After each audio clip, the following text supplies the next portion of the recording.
everyone, and welcome back to the Coach Dave Academy Gran Turismo channel. I'm Martin Grady, otherwise known as Tishney, and I'm going to take you through this week's Gran Turismo daily races that are happening right now. So first up, we're going to talk about Daily Race A. So we're at Daytona Tri-Oval with some very specific cars that you can race. You do have to go and buy these cars. You can't rent them, so you do need to go and get them. And you can tune these cars as well, and we'll go through the tuning details very shortly. Now, with Daytona Tri-Oval and this combination, there is one car that is very much out there, and I'll talk about where you can buy that car shortly. First off, let's just jump into Daytona Tri-Oval, and let me show you a lap around the circuit. You can see here we are on the oval, and on the right side you see my lap times are gradually improving. We're at the point now where we're hitting top speed in our current setup.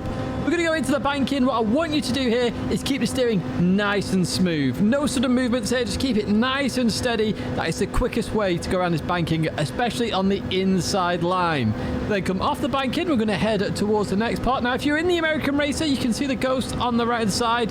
A wider line may be more preferable for that car, but in the Viper, which is what I'm currently in, an inside line is absolutely fine. So we go into here, once again, keeping a nice smooth line, nice smooth turn here, making sure we're not moving up and down the oval because that will cost us time. We get back onto the straight then, we head towards the line, don't cut the inside, and that is how to do a lap here. Next up then, let me show you the setup for this car and what I did to try and get the fastest speed out of it. So we're here on the setup screen. The critical changes that I've done, first of all, top right hand side, the downforce. I've knocked the downforce down to as low as it can possibly go here in the Dodge Viper. So it's 350 on the front and 500 on the rear. Now what I did do then is I adjusted the output adjustment and power restrictor to 94 and 88 respectively. The goal here was to try and get as close to the brake horsepower limit, and that's how I did that with the 94 and 88. I then adjusted the transmission, so I increased the top speed from 300 to 340. That's it for tuning, but where can you get the meta car, the car that's the best at this combination?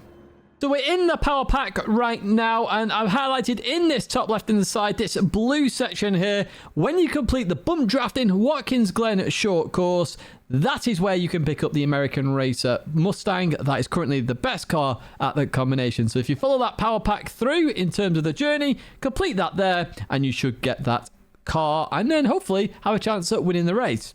That's it for Daily Race A though. Let's jump to Daily Race B, where you can win the race in cars that you can rent. We're here at Sardinia, layout A in that Toyota GR Super Racing concept down in the right side. Plus 5 brake balance as well for those wondering which brake balance I am actually using.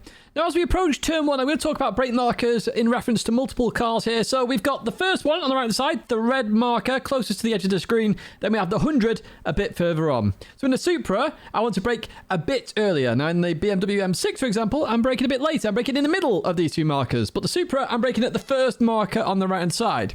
I want you to brake in a straight line all the way down this curb. I want you to stay on this curb, follow it all the way down to second gear, okay? And you'll do second gear in the BMW as well. Watch what I do right now. As we get to second gear, I'm going to start to release the brakes right now and let the car turn in. Don't go over the curb, just get close to it. As you accelerate, be careful on the exit. Notice there I had a little wiggle in the Supra. It's the same in all the cars there. You just get a bit of wheel spin due to the compression as you go through there. But even so, I caught it. So as you get to that point, make sure you just straighten up the wheel. The car shouldn't then wheel spin or get oversteer as much because the car is straight and you can continue on. Maybe that little chicane there was flat out, and we get to this point here. Now, on the left-hand side is a grandstand, and at the end of that grandstand, you can use that as a brake marker on the left-hand side. Now, in some of the cars, you can actually try and use the grass to sand in the distance. Now, in some of these cars, it's a bit too late to do that. You could use it as a distance marker, potentially. In this situation, it's better to use the grandstand here, okay, as it leaves the edge of your screen on that left-hand side. I want you to hit the brakes, and then I want you to instantly start trail braking. So you're going to come down the gears here, and I want you to get as far left as possible for the right-hander. Watch what I do right now. So I then release the brakes. I'm in third gear right now. You can go over that curb and actually cut most of it on the left-hand side to give you a better line for the right-hander. You just have to be careful about, if you don't cut it enough, bouncing off that curb. Now on the left-hand side, I have highlighted this catch fence here. So literally the last fence there, so the last two posts are your brake marker. Well, what I want you to do now is hit the brakes and drop one more gear. Now the point of this is you want to get the car turned and out of this corner as quick as possible. The further left you are, the less steering you have to do, the quicker you can get on throttle, and the quicker you can power out the corner. Watch what I do right now, okay? So I hit the brake, second gear, I turn in. Now, this one, you do not want to go over the curb. Get close to it, by all means, start to accelerate. Notice that I went to 90% throttle, not 100. And that's just me being cautious on the exit. I'm going to continue now towards arguably one of my favorite corners because it's a difficult corner to get right, but there's so many markers to help you get it right.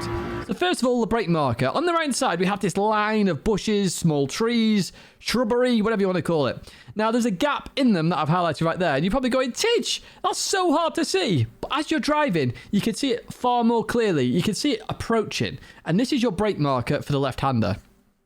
It's all about trail braking. You want to carry as much speed as possible into the corner to allow the downforce to work to get the car in. While you're trail braking as well, the rear should rotate a tiny bit, which should help you get around this corner. Watch what I do right now. So I'm in third gear, I drop to second, I then start trail braking. And then I'm just trying to let the car carry the speed because the more speed, the more downforce, the more I can get around the corner. Now I've highlighted these two markers here. These are accelerating markers. So we've got the marshals, so as they've passed the center of my screen, I can start to accelerate. I use the gap in the trees though, personally. I find that far better because it's bang in the center of my vision. I'm looking to the exit of the corner right now. So as it gets there, I go, right, okay, foot to the floor, I should make it round.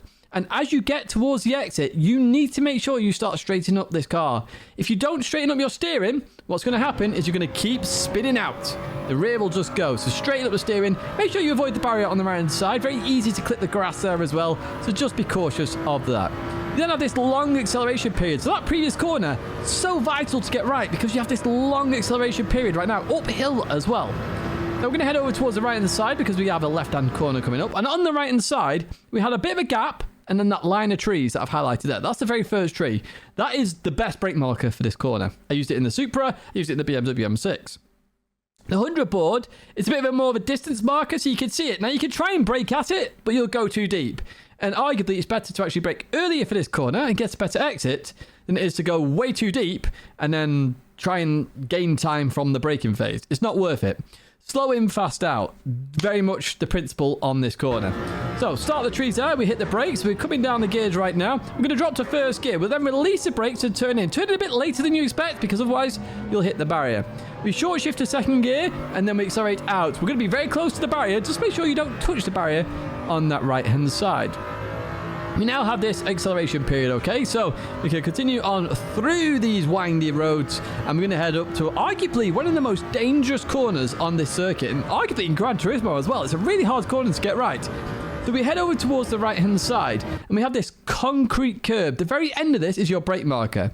Now, if you're in fifth gear, drop to fourth gear. In the BMW M6, you can stay in fourth gear to this point. Now, as you get to this end of the curb, I want you to tap the brakes, drop to fourth gear if you're not in fourth gear already, and I want you to turn the car in.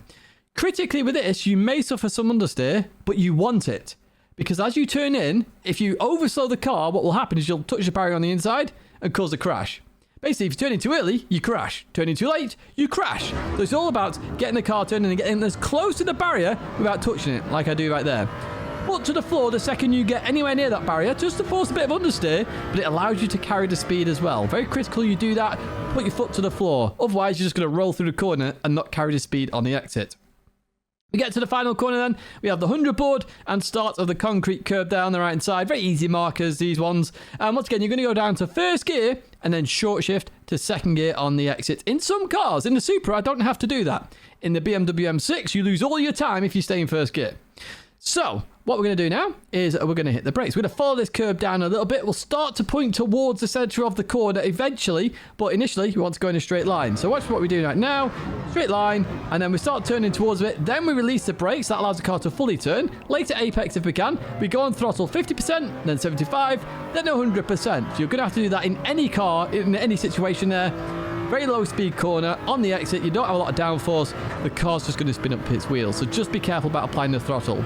Through the kink we go. We're going to head towards the line for this one. This was a 141.0 from memory, so there is some time to be gained here, and we'll look at Delta shortly in terms of where that time is. Let's go into a fast lap though as we head over the hill, and we're looking on the right side for the red pace barrier. There it is. We're going to hit the brakes. Drop down to second gear here. Release the brakes. Turn in. Don't not touch the curb, just get close to it. Be careful on exit. Due to power oversteer, you saw that little wiggle there.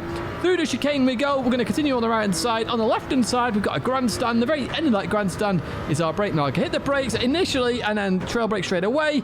Head over towards the left side, drop another gear, second gear, turn into the right. Don't touch the curb this time. Straight up as quick as you can. Use that curb on the exit. Very helpful indeed. Head over towards the right. Look for the gap in the bushes. So we see it here. It's just after the fifth board. There it is. You can start to get used to that. Now looking for the gap in the trees. There it is. We can accelerate through the corner. These gaps can be hard initially to see, but eventually you'll get used to it and you'll go, right, there, I can see it. It's a very little things, very little distinct things that you can spot. You go, haha, I've got it. Right, hairpin time. Notice the gap in the trees. Start the trees there. We hit the brakes. Drop down to first gear. Remember, short shift to second on the exits. Just be careful of that oversteer. Continue on through. Head over towards the right-hand side a little bit here.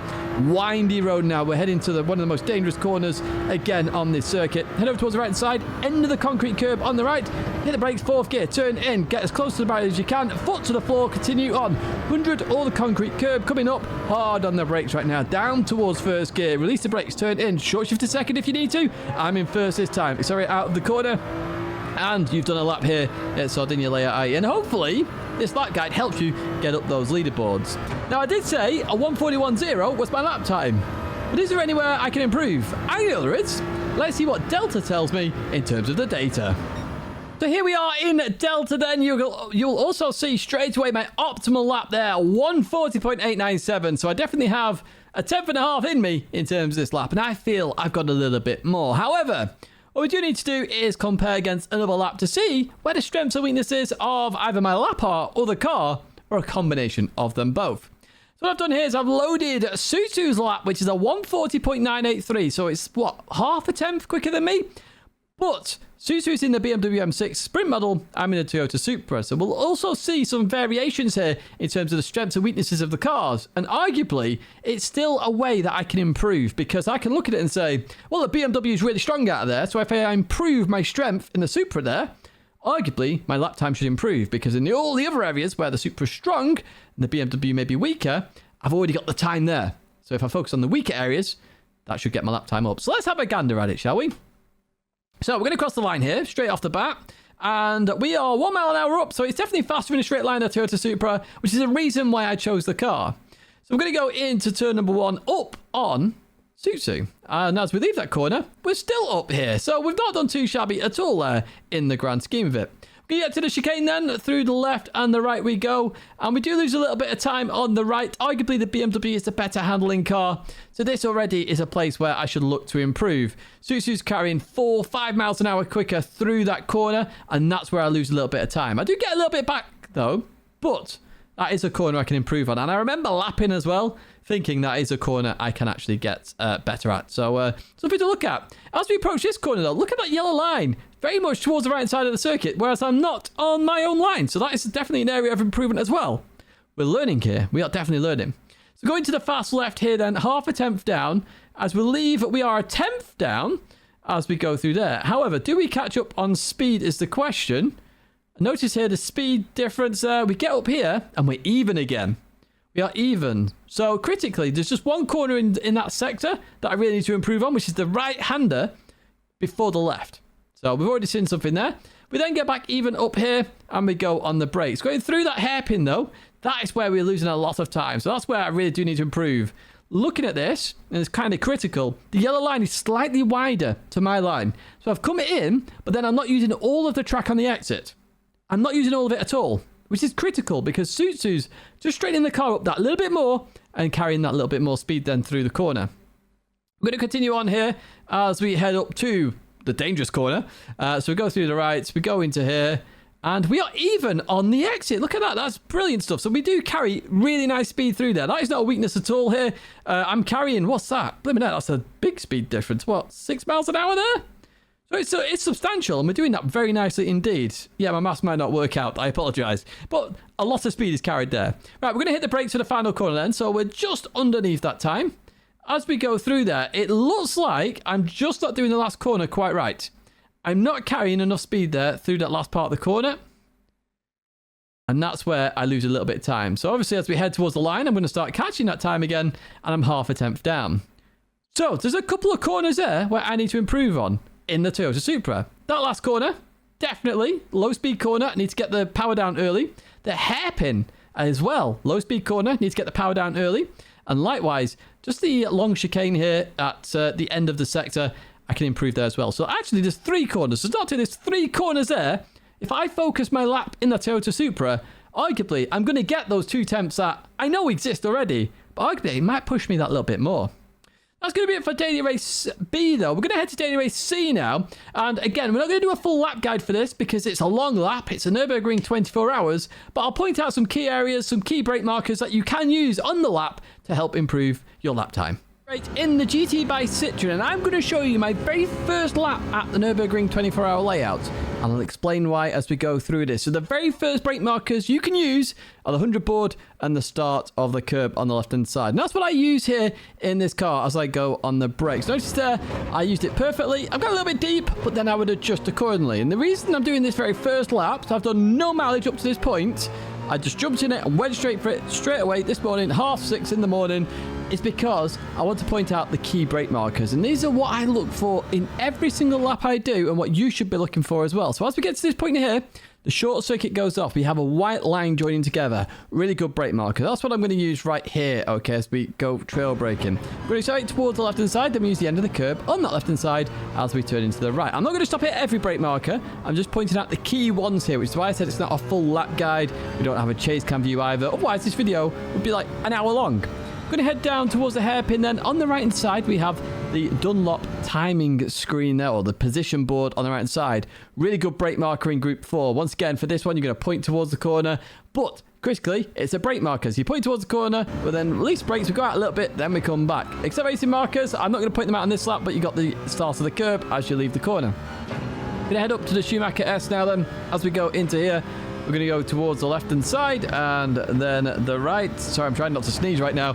As we head over towards that right-hand side then, and we'll go about to approach the next brake marker. So for the next one, we've got the 100 board and the green here. Again, obvious brake marker. We're trying to pick these out as we go. My brake markers I use when we're doing the GP layout or any other layout of the Nürburgring, it's the same markers over and over again. And the reason I use these is because when I jump into a lap like this one here, I can quickly get an idea of where I'm going on the circuit. As we continue on through there then, we're going to accelerate towards the chicane. Now this chicane we don't normally do, okay, so we will stop it at the chicane and point out a brake marker. So we're going to continue on through, head over towards the right side. This is by far the best chicane on this circuit compared to the tight one. And on the right side there, I've highlighted this green construction, I don't know what you call it, bars, scaffolding there on the right side. Really good brake marker this. So as it hits your screen, you're going to hit the brakes.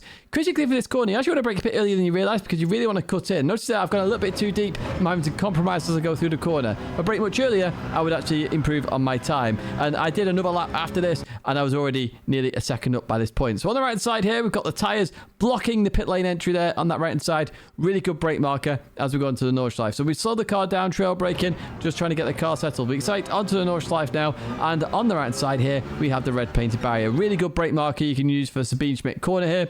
So literally, as you go by past this, what you're going to do is you're going to hit the brakes. But what you can do is actually veer to the right a little bit, just to open the corner up that little bit more to try and reduce the angle. Accelerate out this corner, and now it's flat out. Group 4 doesn't have a lot of power here, so some of these corners you really do not need to brake for. As we go into this right-hander, there's no need to brake. We're going to go towards the left now. And make sure you're on the right side of the circuit. What you can look for is on the right side. Okay, so in the fence, we have these triangles.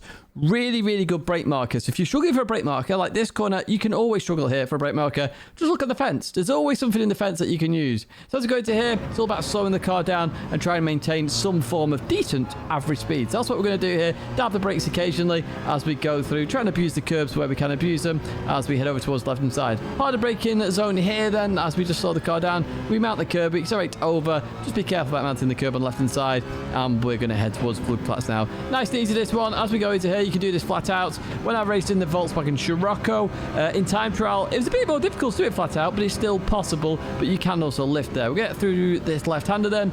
Nice and easy. You can do that flat, and we get to the end of the curb. Now, curbs are critical at the Nürburgring because they're really good markers, whether it's the start of them, the end of them, curbs on the inside or the outside. They're just absolutely everywhere, and they're really good brake markers. As you see here, end of the curb is what I use there. Now, arguably, I could have hit the brakes a little bit later there, and that would improve my lap time. But what I'm trying to show here is you can actually pick out brake markers straight off the bat on your initial lap and get an initial lap time set to then start your consistency. And consistency is key when you're doing lap times. So we go through the foxhole then, and on the right hand side we have a white sign. This is my brake marker and turn in marker because you can't see the apex here at the foxhole. So I know to dab the brakes and chuck it in, and I know I'm going to clip the apex nicely. There we go. And now we can hit the brakes again as we go into this right hander. We accelerate a bit more, and another marker you can use here are zebra crossings, markings on the track. Amazing helpful markers that we have here, and there's always lots of different graphics on the track. So we're going to hit the brakes here. We're going to trail brake into this corner then and get on the inside and try and open it up for this right hander. Then we can get full on the power here as we head down towards the double left. Now when you approach the double left here at the Nürburgring, it's one of those where do you do it flat or do you not do it flat? Normally on the first lap, I would always advise just lifting a tiny bit just to make sure you can do it. As you see there, I lift a tiny bit. Probably could have done that flat if I'd just taken it a tiny bit better. On the right side, we've got the edge of the curb there. Once again, curbs.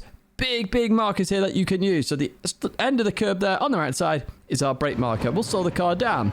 Now you've probably seen on some of these that I could brake 10, 20, 30 meters later. But remember, this is an initial lap. I'm explaining here some of the markers you can use to get around the Nürburgring and what you can use in general to pick out these markers. So on the right side here, there we've got the start of the curb. Once again, hitting the brakes, trying to get the car turned in here. We just got a little bit deep, but we do manage to bring it back nicely. Arguably could have done that a little bit smoother. We're going to head now towards the little chicane, then the good old multiple apex corner on the right-hander. I can never remember if it's hit, miss, hit, or whatever it might be, but we hit the first one, we missed the second one. We definitely missed the third one there as we continue on down towards the hairpin. Now, on the Armcos, we always have different color changes. I point this out all the time. On the left here, we have the light grey to dark grey there on the Armco. It becomes obvious when you're driving, and you can see here I'm going to use that. We just get in a straight line and then we hit the brakes. Trail brake a little bit. We try and get around as quick as we can, and then we start accelerating as we continue on through here. I'm going to head over towards the right hand side of the circuit now. And what we're looking for is on the right hand side, the escape road. Now in group 3, we're normally looking for the portally, which is just behind us. But group 4 has so little power, we need to use brake markers a little bit later on, which is why I'm pointing out that escape road. So we clip the curb there. I tend not to run wide there anymore because there's not a lot of grip there. We're going to get to this point here, and on the left hand side, we have the end of the curb. We should have the brake and chuck it in. Now this corner is actually kind of a hard corner to get right because when you get on the inside, there's a bump there and it's really nasty. But if you can really get hard on the throttle there, you gain a lot of time because it's uphill here. Remember, Group 4 doesn't have a lot of power. Now we get to this Yokohama sign. So this Yokohama sign, really good marker. And there's a couple of these around the circuits. Then they're just great. They are really great markers. So when that hits the edge of your screen, hit the brakes, get ready for this corner. And that's what we do. We hit the brakes and we start to trail brake, turn in, and then use all the curb on the exits if you need to. I don't quite get that far, which shows there's more time in this lap. Remember, this is my first lap of the day. 6:30 in the morning, straight on. And I'm showing you these markers to show that if you pick out these markers straight away, you can already put a lap time down and get consistent really fast. On the left-hand side, once again, start of a curb. On the left-hand side, we can hit the brakes. This corner, quite a difficult corner to get right with the way it's angled here, so it's quite tight, and then it starts to open up, and that means you can put the power down just a little bit easier because you're reducing the steering. Now, we've talked about all these different brake markers. We're going to talk about foliage now, because on the left-hand side, we've got a tree. And just after that tree, just after the tree leaves the screen, should I say, that is our brake marker for this left-hander. It's a carousel. Now, it's cambered, remember? So as you go into here, it's much quicker to be on the inside of the corner than the outside because the car compresses itself. Just be careful as you come off there, though, because as it goes up and then lands, you may suffer some weight transfer, which can unsettle the car, and we'll see that a little bit later on as well when we approach the mini carousel. So next up, again, start of the curb on the right hand side here. We're using the curbs a lot on this lap. We're going to dab the brakes and chuck the car in. Generally, when you have a lot of corners like this, so you've got a left and a right, it's one of those where you normally change down the gear each time, but we'll see what we do here. We don't quite do it in the Citroen. We do clip the curb on the inside and notice that weight transfer. We clip the curb, the car bounces, and it really unsettles the car, so you do have to be careful of that. So we've got the painted barrier on the right-hand side. We talked about that at Sabine Schmidt's corner as well. These are really good brake markers. These are on other circuits as well, where the barrier colour change happens. Really, really useful. Now, when you're approaching S's on a circuit, so here at the Nürburgring, try not to go too aggressive on the first one. Notice I went a bit too aggressive. I've compromised the left, which also compromises the right. It slows my lap down. So there's a lot of time there that I can improve on. End of the curb on the left-hand side is our next brake marker, okay? So literally, as it gets to that point, we're going to hit brakes, we're going to turn in. Now, you can't actually see the exit of the corner, so you do have to be careful here. It does tighten, and it's very easy to understeer off.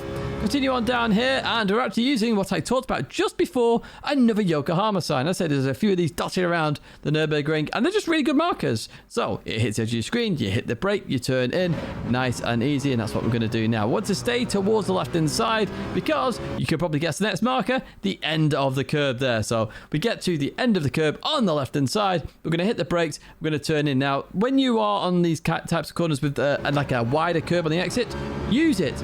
Better to use the full length of the circuit there, full width of the circuits. I don't use quite as much there, and I could have used a little bit more. Starts the curb on the right hand side here, so I'm going to hit the brakes. I'm going to turn in. Just be careful about going on the power too early for this particular corner. You've seen the crash videos on the internet already, but as you go through here, it sort of tightens and you normally understeer off, so just be careful of that. We head over towards the right hand side. We talked about foliage just earlier on. End of the row of trees on the left hand side, closest to the circuit, is your brake marker.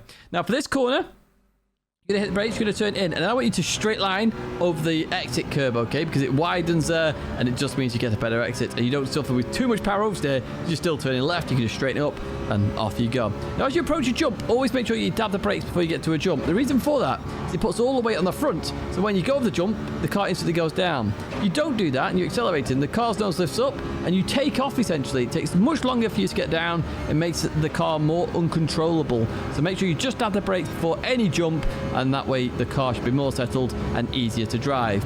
We're getting towards the end of the lap now, and on the right hand side there, we have a marshal post. These marshal posts are great on all different circuits, no exception here at the Nürburgring. So as it hits the edge of your screen on the right hand side, you're going to dab the brakes, and you want to trail brake a little bit for this corner. You do want to try and carry some speed. I just do it slightly wrong here, first lap of the day. You have to bear with me there, but it's still a marker. I can get consistent with it, because next time I come around, I'll brake at the same point. I just make sure I get my braking right. Now on the right hand side, the end of the curb is our brake marker for this left-hander. Now, because I'm compromised a little bit, I'm going to have to overslow the car. You can use the curb on the right side. Just be careful about mounting it too aggressively. If you just absolutely ram into it, it'll just spear you off. Change in colour in the arm coat on the right hand side. We can see that right there. So we're going to dab the brakes. This is the mini carousel. Remember I said you have to be careful on the exits of these carousels because of the weight transfer. You saw it right there. Just be careful. A slight lift in an MR car is very worthwhile. Now in a front wheel drive car, you don't need to do that. Going to this right hander, I wasn't sure how fast I could do this corner, so I just lifted off, let the car roll through. Let's see what happens, and it was nice and easy. On to the Dottinghurst straight then, and this is all flat out, of course, going a billion miles an hour because we're going fast forward. So times 500%, so nearly 1,000 miles an hour. Happy days indeed. Right, we get towards the end of the circuit then, and the most common brake marker I use at the Nürburgring, the end of the curb on the right hand side. When you get to the end of this lap, you just want a nice consistent brake marker. The end of the curb is there for you. Now it might be a bit too early, but it doesn't matter. Just release the brakes a little bit, then go back on them. Just be careful about the curb on the left hand side. Don't mount it too early because it'll bounce you into the wall and invalidate your lap. And you don't really want to do that.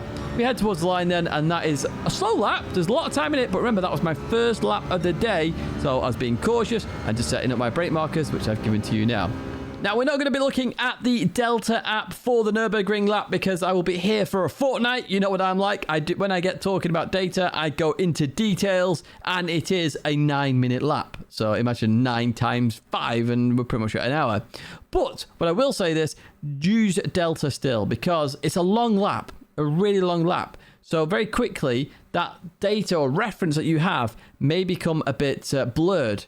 So what I would advise is pick out a sector, focus on the Delta app where you can improve in that sector, then go to the next one. Now, I've been Martin Grady, otherwise known as Tishney. This has been Coach Dave Gran Turismo YouTube channel, and I do hope you have enjoyed these daily races. If you have, make sure you give them a like, subscribe to the channel, stay in touch with this channel. We do these daily race guides every single week, and hopefully they are of help to you. Do let us know in the comments as well. That's going to be it for me now, folks. A big thank you for watching, and I'll see you in another weekly race guide very soon.